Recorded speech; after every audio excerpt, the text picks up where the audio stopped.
Bom, pessoal, eu sou a Beta, professora de espanhol, e hoje eu tô aqui no Instantâneo pra gente conversar sobre palavras heterossemânticas.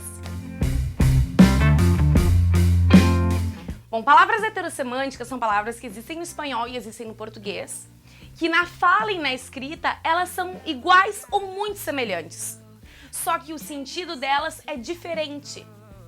Como assim, Beta? Elas são iguais ou muito parecidas nos dois idiomas, mas o sentido é diferente. Bom, por exemplo, caso eu dissesse havia um homem pelado correndo detrás da buceta com el saco e las manos. Pois é, veja bem, pelado no espanhol não é a mesma coisa que pelado no português. Não é o cara lá, sem roupa, peladão e tal. Não, não é isso. Pelado no espanhol significa no português careca, sem pelos. Então, na verdade, então era um cara careca correndo detrás de... Não, gente, não. Buceta em espanhol não é isso que você tá pensando em casa. Não é isso, tá? Na verdade, buceta no espanhol significa micro-ônibus no português. É bastante utilizado na Venezuela, inclusive. Então, tinha um cara careca correndo atrás do micro-ônibus. Segurando o saco? Não, ele não tava segurando o saco. Sim, ele tava segurando o saco. Só que o saco é em espanhol. Porque saco em espanhol significa casaco no português. Sacou? Entendeu? É isso. Ó, mais um exemplo. Quando cheguei à cena del trabajo, vino un hombre flaco perguntar-me mi apellido. Eu le contestei que mi apellido era Espesato, pero que me chamavam por mi sobrenome Beta. Tá, agora tu deve estar pensando assim, como assim apelido, sei lá, Espesato e sobrenome Beta? Exatamente isso. Na verdade, Roberta Espesato. Roberta é mi nombre, Espesato é mi apellido. Beta é mi sobrenome, que tem como sinônimo apodo. Viram como funcionam as heterossemânticas?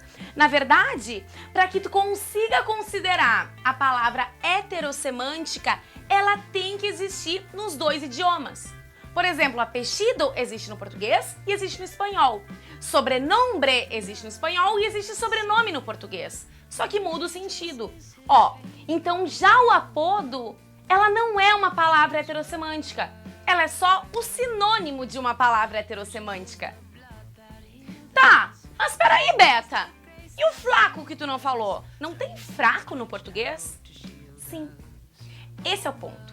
Flaco no espanhol não é fraco no português. O fraco no português significa débil no espanhol. O flaco do espanhol é sinônimo de delgado e ambos significam magro no português.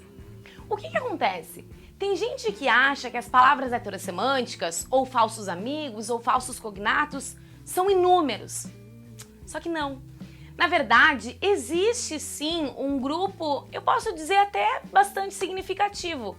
Só que dentro do universo de palavras que existem no português e no espanhol, é um grupo muito pequeno. Tanto que tu tem que cuidar que existem palavras heterossemânticas que têm como sinônimo palavras não heterossemânticas, mas que existem nos dois idiomas e que têm o mesmo significado. Olha só esse outro exemplo. Por um rato, Beta se peinou su largo pelo porque tinha uma reunião de trabalho. Tá vendo ali? Largo e pelo. Gente, largo no português, tu pensa numa coisa larga, né? Só que largo no espanhol não. Largo no espanhol é comprido, é longo. Então, por um rato, por um rato? Eu fiz isso por um rato? Não, na verdade eu não fiz isso por um rato, eu fiz isso por um momento, eu fiz isso por um instante. Então, por um momento, por um instante, eu penteei o meu longo cabelo para uma reunião de trabalho. Só que rato existe sim no português. Rato no português, né? É o ratinho, aquele bichinho, né? Aquele bichinho. Só que rato no espanhol é sinônimo de momento. Só que momento não é uma palavra heterossemântica. Aí vem o ponto que eu tinha falado anteriormente. Ó, mas atenção. Caso em alguma prova apareça, marque a alternativa onde as 3 palavras sejam heterossemânticas. E nessa alternativa tem a palavra largo, tem a palavra rato e tem a palavra ancho. Cuidado, por quê? Largo, lembra que é uma palavra heterossemântica. Largo do espanhol significa longo no português. Só que o largo do português significa ancho no espanhol. E ancho não é uma palavra heterossemântica. É a tradução. Pronto, entendeu tudo? Ai não, Beta, tu só me deu 2 exemplos. 2 exemplos não dá. Eu preciso de 3. Tá bom, vamos pro terceiro exemplo então. Ó, presta atenção. No português eu poderia dizer, ontem eu deixei o meu carro na oficina, certo? Só que no espanhol não dá. No espanhol eu deveria falar, ayer dejé mi coche en el taller. Mas ó, te liga, porque taller é uma palavra polissêmica. Taller, ele pode significar no português oficina, nesse contexto, mas ele também pode significar ateliê. Tá, para! Contexto. Contexto. Cuidado com a polissemia, cuidado com palavra polissêmica. Por exemplo, a palavra carpa.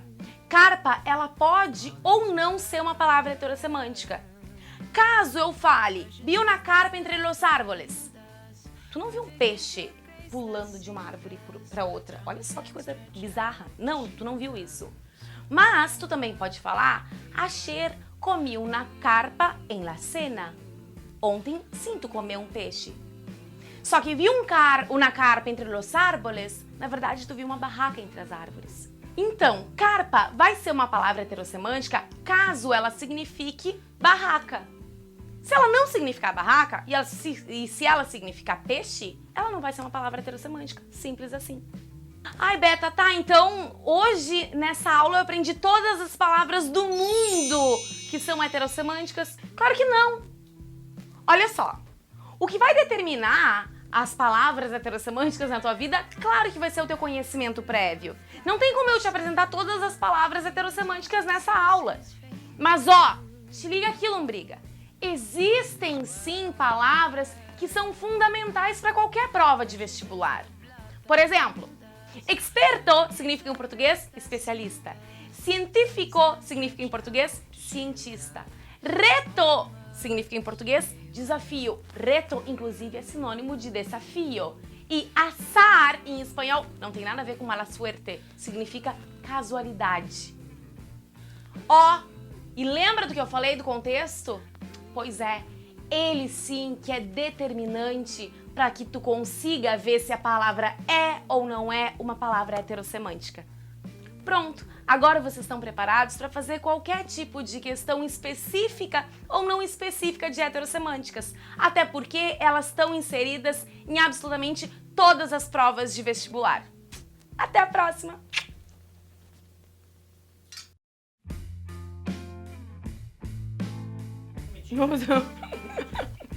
Eu tô comendo há 1000 anos aqui, tu ainda não me disse da comidinha.